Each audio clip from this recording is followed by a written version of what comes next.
You will swim through the pages of this book. It's that engaging. I read it in 4 days.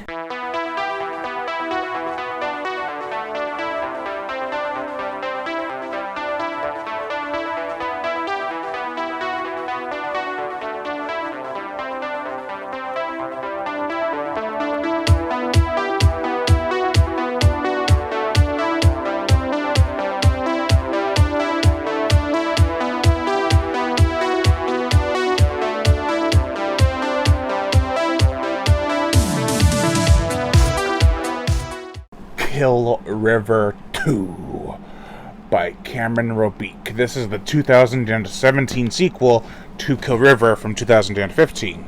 This is an author appreciation week for Cameron Robique. I have all his books lined up, as well as an interview that'll be the last thing for this week. I'm really excited. It might be the first thing, I'm not sure. We'll figure it out. So what is the plot for Kill River 2?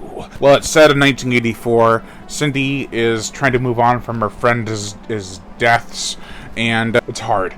She's having nightmares, a lot of visions or hallucinations, and it's just, she is suffering so much. On the plus side, she has made a few new friends. Johnny, her new boyfriend, Christy, and Eddie. All seems well and good. She's going to work at a little pool with her boyfriend, but her boyfriend gets called to another location for the summer. He'll make $5 an hour instead of $3.75.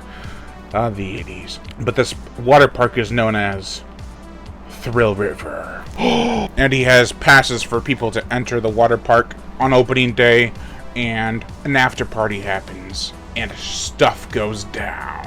With potential for an enormous on-page body count, I was left a bit disappointed by a couple of things. 90% of the kills, maybe even a little bit more, are off-page. You don't get to read about them. You'll just read about them finding the dead bodies. They're just dead bodies floating around in the water or sitting in chairs.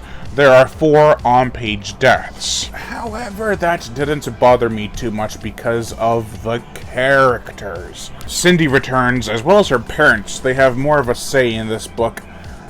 And I like her mom now a lot more than I did in the first one, and her father too. Cindy is a quote-unquote survivor. Yeah, she is. She kicked this guy's butt, and now she has to do it again, but this time she has the weight of her dead friends and the nightmares and hallucinations weighing her down. And she can't tell anyone because she signs a confidentiality contract. Uh-oh. And this contract was given to her by the owner of the park. Hell, was that guy's name? Carver. I'm lucky I found that so fast. He is the son of the original owner of the park. I think his name is Kent Carver, and what's the other guy's name? They have a pleasant smile with a dark, sinister grin behind it. And she signs this contract so she can't tell her boyfriend Johnny anything. Speaking of Johnny, I really like Johnny's character. Even more than Zach's, because Zach was a coward, rose up to the occasion more than his best friend Brad did. But Johnny's just there for Cindy a lot more. I mean, he is the loving, supporting boyfriend that is there and does all the right things. He's not overly like, yeah, you go, you can do anything. He's more like, I'm here for you if you need me, and if you don't, I will keep my space, but I'm still here. Eddie, their friend, is the prankster character. He's always saying stupid things, and he's also a good friend. He tries to get Johnny out of a few possible hairy situations, and he's there for Cindy and Johnny's sister, Christy. Speaking of Christy, she's Johnny's little sister. She's also infatuated with Cindy. She dresses like her and follows her around, but she's also a lot younger, so it's expected. But she sees Cindy as this cool, hip idol, and that's cool. It makes for really fun people to read about. We also get to Brady and Jennifer, which you love to hate reading about.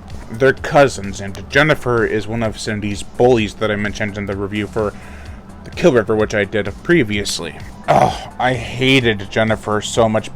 Brady was a douche, but insane at the same time. There's also a surprise character that returns in this book And I don't want to spoil who it is, but that might prove dang near impossible when I review Kill River 3. The setting, this water park is expansive, broad, huge. There's a lot of awesome settings to work with. But the main one, much like on the cover, is the wave pool. There is just so much potential there, and it's utilized. The atmosphere, I feel the night scenes could have been a bit stronger, more foreboding. The park is kind of said to be creepy at night, but that's about it. You don't get that sense that you got in the first Kill River, because you're not exploring the park as much, you're more so exploring Cindy's mindset on everything, and everyone else's opinion on her. The gore, 2 of the kills are really brutal and made my skin crawl. Well, at least one of them, it involved a hook. One is very quick, but painful. The other, oh man, it made me laugh, but cringe at the same time. It involved a life pole acting like a noose in a wave pool. The motion picture soundtrack, this one isn't as overflowing with the Go-Go's as the first Kill River, but there are a couple songs, I believe. Maybe just one by the Go-Go's on here. No, there's a couple. We also get the Cars, Cyndi Lauper. We also get Van Halen, and believe it or not, but appropriately enough, the Beach Boys. While it is a good idea to get familiar with the soundtrack before diving water into them, that doesn't really apply to Kill River 2. I mean, the songs aren't the focal point like they were in Kill River and Disco Death Trap. They're more so, I want to say, fun filler. I loved this book, especially its ending. It also reminded me a lot of the last scene in The Conjuring 2, which was sweet. Also, the writing style by Robique is vastly improved over Kill River 1.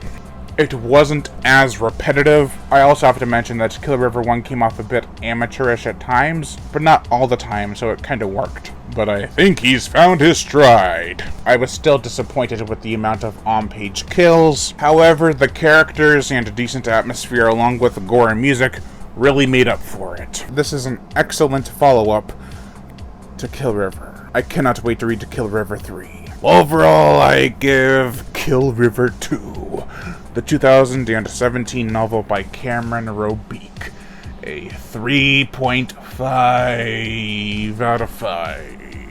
Thank you all for watching, and I am Brian Gatto, the horror show host.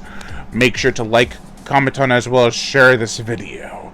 Like my Facebook fan page and support me on Patreon. Even $1 a month will help keep this channel going on strong, and I'd greatly appreciate it. You'll also get access to body counts and to music videos that you can't get on YouTube because of age and copyright restrictions. Also hit the notification bell, and as always, subscribe.